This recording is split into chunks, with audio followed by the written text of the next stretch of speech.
नमस्कार, मी संयोगिता आणि द महाराष्ट्र न्यूजमध्ये आपल्या सगळ्यांचं स्वागत. पुणे जिल्ह्यातील खेड तालुक्याच्या पश्चिम भागात सध्या भात लागवडीची कामं वेगानं सुरू आहेत. सातत्यानं होत असलेल्या पावसामुळे शेतांमध्ये पाण्याची उपलब्धता चांगली झाल्यानं शेतकरी मोठ्या ओक्सात भाताच्या रोपांची लागवड करताना दिसत आहेत.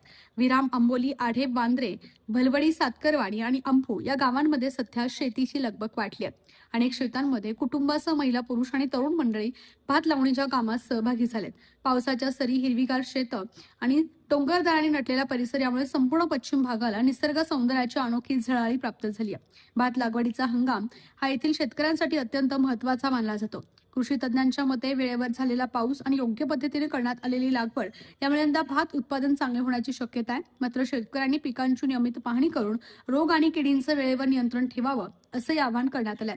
ग्रामीण भागातील ही शेती संस्कृती जपणं आणि शेतकऱ्यांच्या कष्टाला योग्य मोबदला मिळणं ही काळाची गरज असल्याचं मत नागरिकांकडून व्यक्त होत आहे.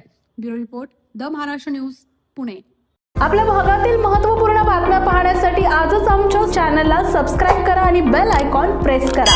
आणि तुम्ही जर आमच्या बातम्या फेसबुकवर पाहत असाल तर आजच आमच्या फेसबुक पेजला लाईक, शेअर आणि फॉलो करा.